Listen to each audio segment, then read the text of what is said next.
We all know that one day AI is going to take over humanity. But until then, let's see if it can create the most optimal workout plan. The first thing we need to do though is to figure out what type of food we can have.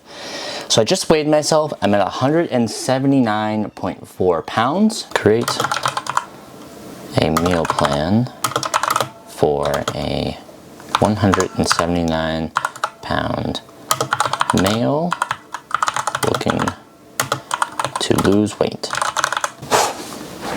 Look at this. This is so easy. This is giving me multiple days. Like, this is so useful. It's a cookbook, it's a personal trainer, it's a meal plan, like it's absolutely everything. This is too useful. If that doesn't look like the saddest excuse for a breakfast, I really don't know what does. It looks like I'm on rations. It just doesn't look good at all.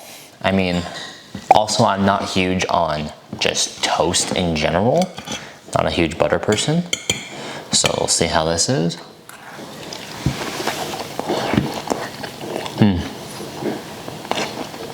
Having like greens and stuff inside of an egg, it's not where it's at. Toast is not good. I don't know why AI thinks this is a good idea, but it's wrong. This is the only part that's actually gonna be good, is the apple.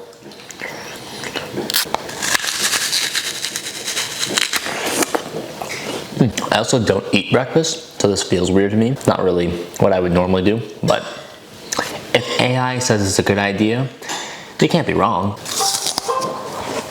Just like that, all done. Time to work out. All right, time to move on to the workout. The volume is way higher than what I'm used to. It also doesn't tell you kind of how to go about your workouts. Like, they give you the general 3 sets, 6 to 8 reps, but they don't say if you should start with the same weight, if you should go up in weight, or if you should do a reverse pyramid. So it kind of leaves it up to you. Whereas if you're a beginner, this would not be very beneficial for you because you just wouldn't understand what you're doing.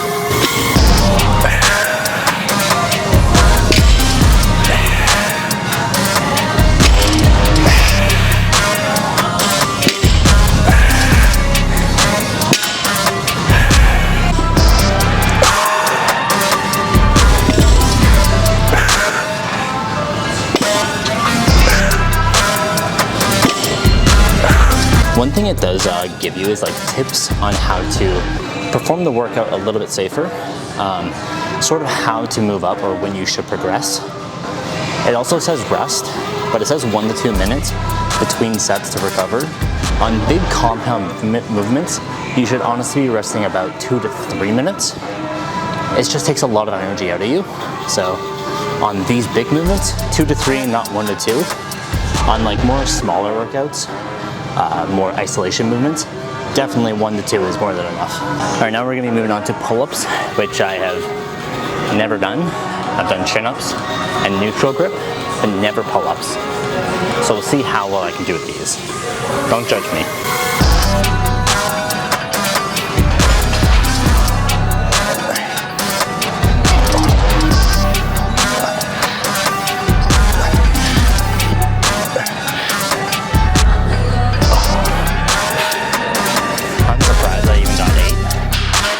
They were definitely not the cleanest.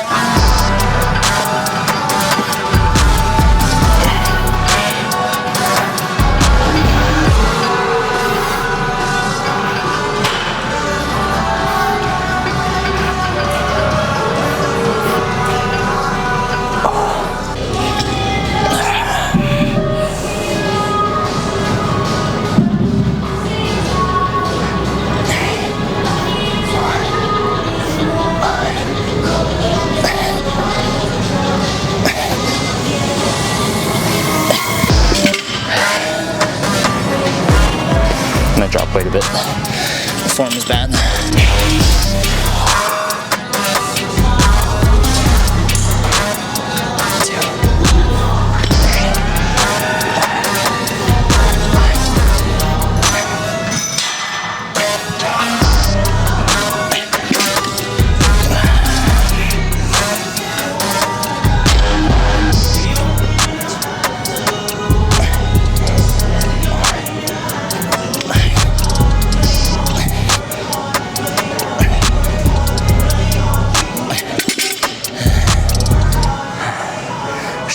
the biceps now, right? Of course, we're on to more back exercises, more rowing. Trying to row a boat.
Call the workout there.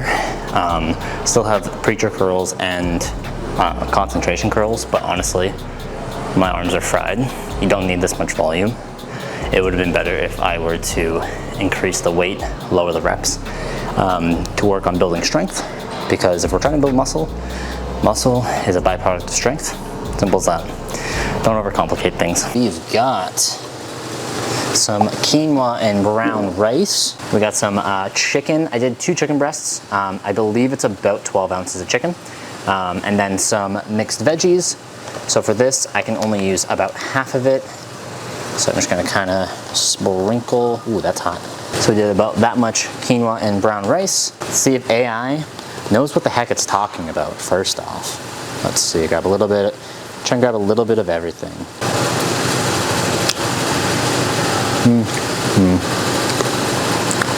Not bad is definitely the term. I give it like 6.5 out of 10. Let's go finish this. All right, moving on to the snack of the day. Pretty straightforward. It's just yogurt and some berries.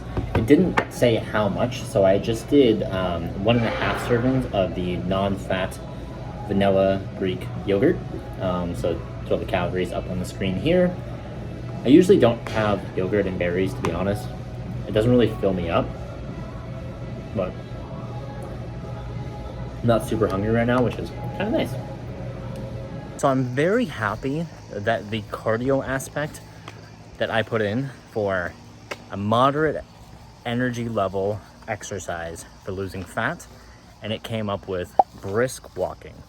This is exactly what I've been doing for the last 10 months. I aim to get about 10,000 steps a day. That's pretty much the standard that everyone should kind of try to get. Once you get a little bit more lean and you're trying to get even leaner, definitely bump it up to 12,500 and 15,000 just for a little bit extra calories that's burned.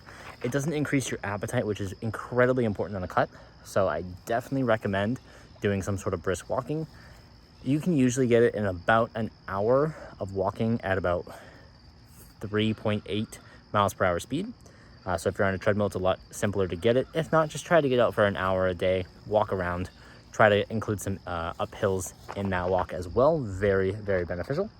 But yeah, you can even just take your dog out for a walk if you have a dog, or just get outside and get some fresh air. It's really good for you. Finished up dinner here, made some salmon, broccoli and cauliflower, and then the same salad from earlier today. This salmon is cooked to perfection. The Nufia meat really is shining right now. Delicious. The broccoli and cauliflower, pretty basic. Nothing too much to it, but not bad overall. The broccoli's good. And the salad tastes just like the one from lunch. Pretty solid. I'm gonna consume this first, and then I'll give a review on the whole thing. That meal was freaking perfect. I have never cooked a meal that well before. And I've also never cooked salmon before. I just threw it on, left it for like 5 minutes, made it nice and crispy, flipped it over, Done. Amazing. So there's a lot of positives that come from getting a workout routine from ChatGPT. I think it's great if you know at least the basics when it comes to working out. You know that you need to be in a deficit in order to lose weight, a surplus in order to gain muscle or fat. If you have those basic things and you know rep ranges and what works best for you, you can really create a great and awesome program with it.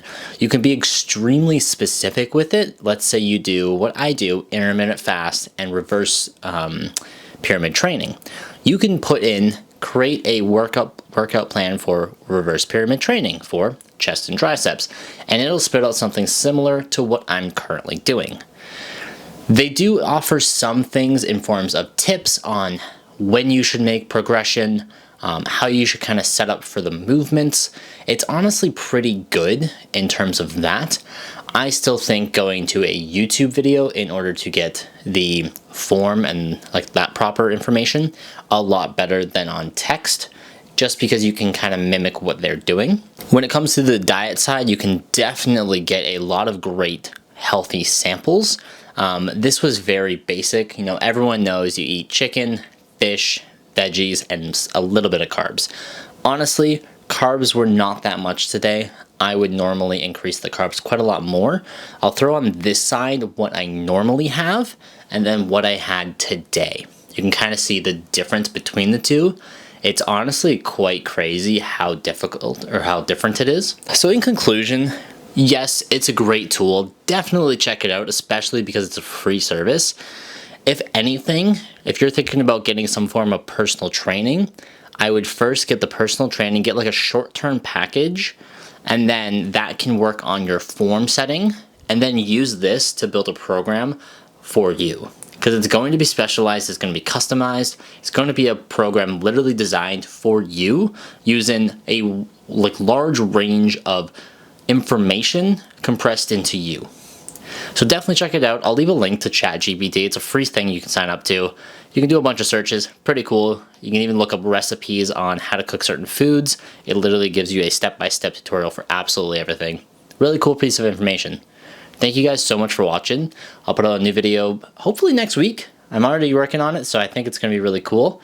But always, thank you guys for watching. See you guys soon.